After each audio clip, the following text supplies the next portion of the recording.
Sarah, Mary's youngest daughter, looked at the floor with a frown of discontent. "It's still a bit dirty, Mom. You need to keep scrubbing. I want it to be spotless for when my guests arrive," she said with a tired smile. Mary straightened up, looked at her daughter, and replied, "I'm almost done, dear." At that moment, Sarah's phone rang, interrupting the conversation. It was Liam, her older brother. Despite her desire to ignore him, Sarah answered the call with a frown, unwilling to hear his voice so early in the day. She moved a bit to avoid her mother knowing it was Liam on the other end of the line. "What do you want?" she murmured, keeping her voice low. From the other end of the house, Mary continued cleaning, unaware of the call. "I want to talk to Mom." "Is she awake?" Liam asked. "No, not yet.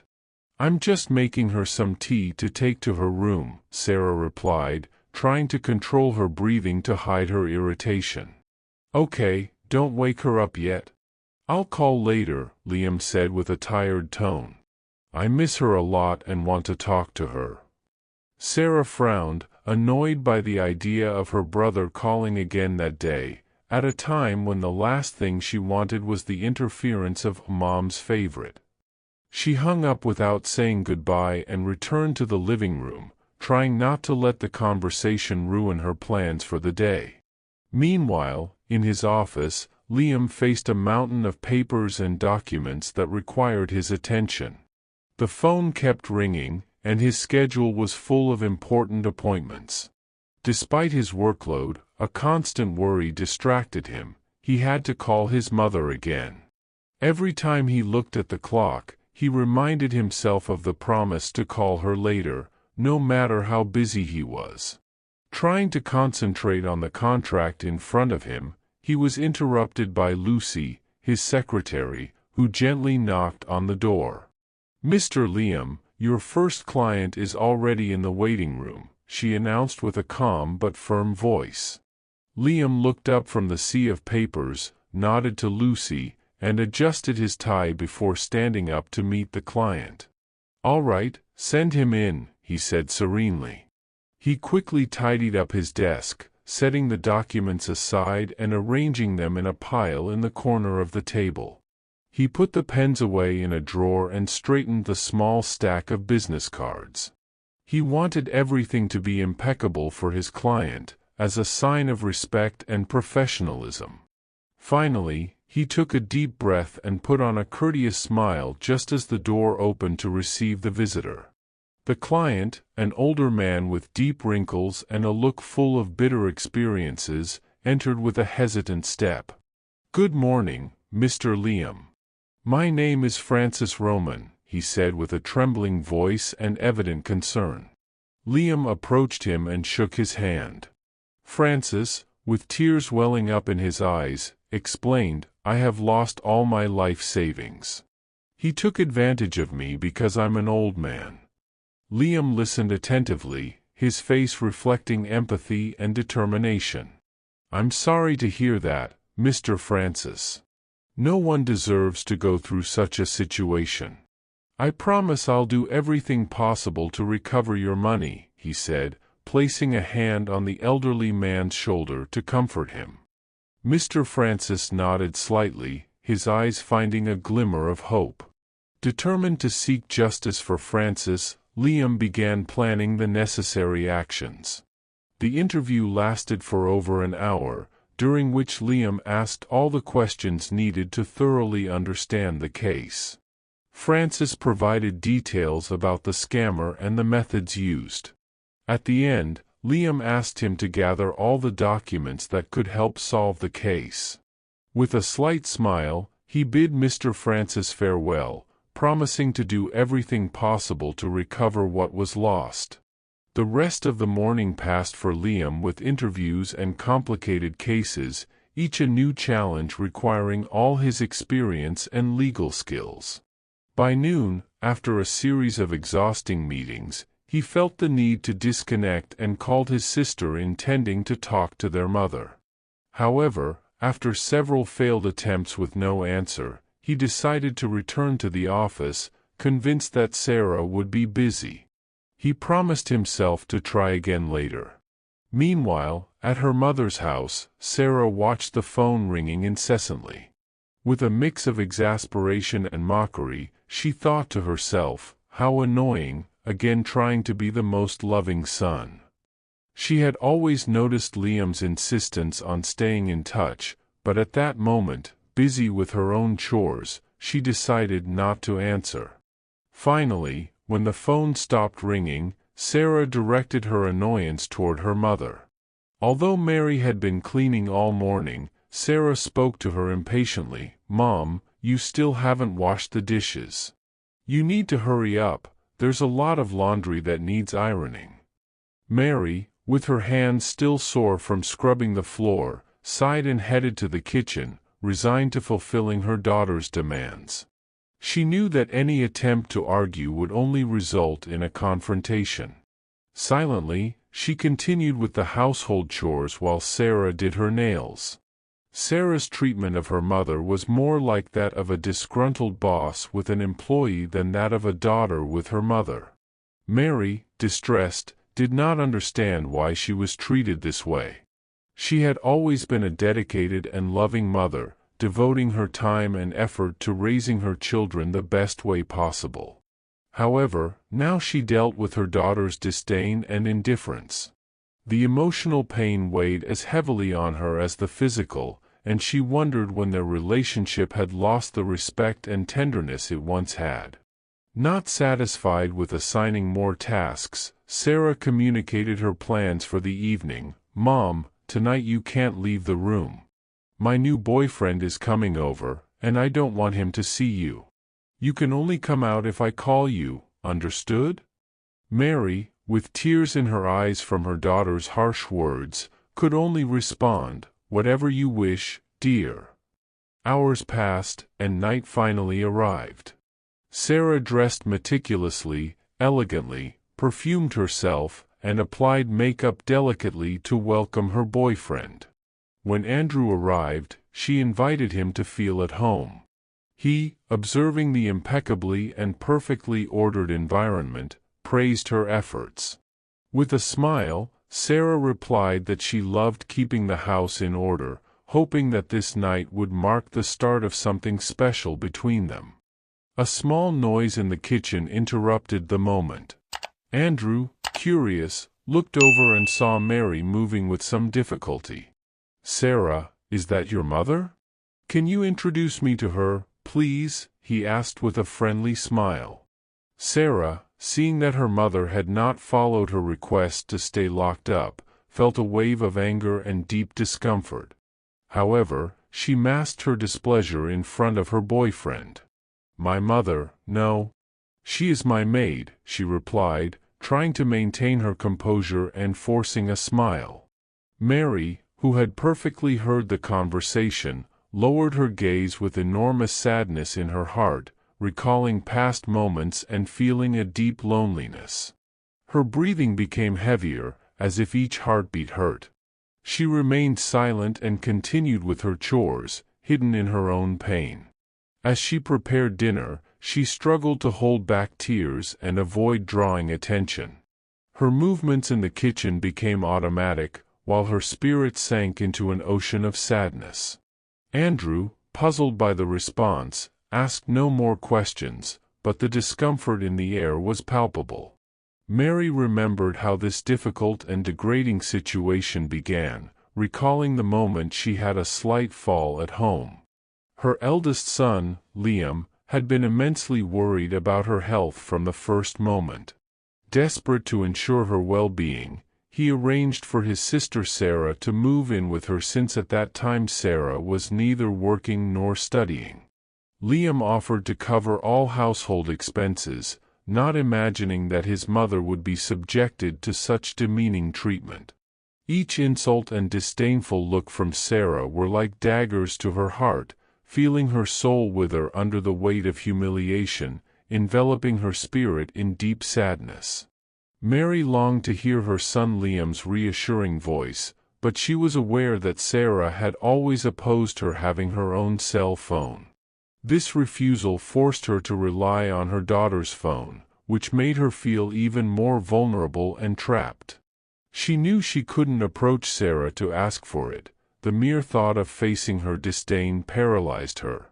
Deep down, she sensed that even if she had the courage to ask, Sarah would deny her without hesitation. This mix of desperation, helplessness, and sadness made her feel like a prisoner in her own home, adding layers of anguish to her already troubled spirit. Memories of happier times faded, leaving her with a void that seemed to consume every small ray of hope. However, Mary trusted that God saw everything and that eventually, there would be consequences. The next day, Liam left early for the office, where 4 special clients awaited his advice. Each faced very different problems, and Liam, true to his commitment to justice, was determined to help them. While preparing his coffee, a torrent of memories flooded him, recalling the mornings of his childhood when his mother made breakfast for him before school, cutting the toast in the way he liked. These moments full of love and dedication drew a smile on his face, promising himself to call his sister to find out how his mother was. His heart was torn between his professional responsibilities and his longing to care for his mother. After working for a few hours, Liam informed his secretary that he was going out for lunch and walked to a small bistro known for its cozy atmosphere and homemade dishes. Upon arriving, he ordered the daily special, a beef stew with potatoes that reminded him of home. As he ate, memories of his mother and concern for Sarah flooded his mind. He decided to call his sister, his heart racing. The phone rang several times before Sarah answered with a distant voice. Anxiously, Liam asked about their mother, but Sarah told him she was sleeping and avoided giving more information. Confused, Liam felt a growing unease but decided to trust that Sarah was handling everything.